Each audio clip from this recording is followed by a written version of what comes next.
Welcome to Budget Gamer Info. Let's get right into it.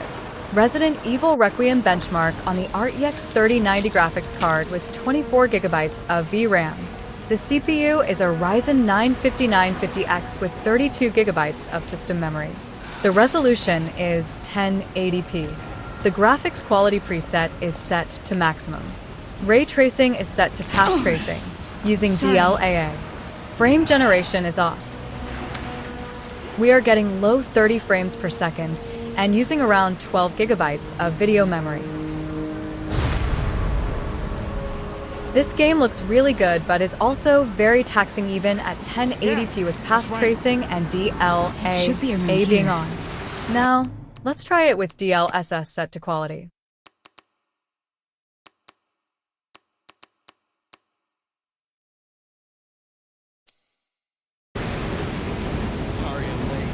The improvement is minimal. We went from low 30 frames per second to occasionally high 30 frames per second.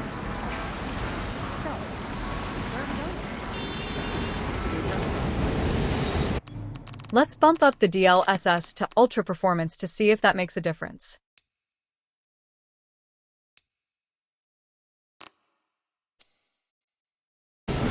Now we are seeing a huge improvement above 60 frames per second. What does the graphics quality look like? Is it worth the gain in frames? Now, let's lower the ray tracing down from path tracing to high. With DLSS back to quality, we are getting over 80 frames per second, and it still looks really good. Path tracing really takes a toll. Watch our video on the RTX 5090 struggling at path tracing on this game as well. It was getting around 40 to 50 frames per second at 1440p. Imagine at 4K. The RTX 3090 is about equivalent to a 5070. The 5070 is slightly faster, so you would get comparable performance. Now, let's bump the resolution to 1440p with ray tracing at high and DLSS quality, around 70 frames per second. Now, at 1440p, if we turn path tracing back on, we are getting a little over 20 frames per second. Is path tracing worth running?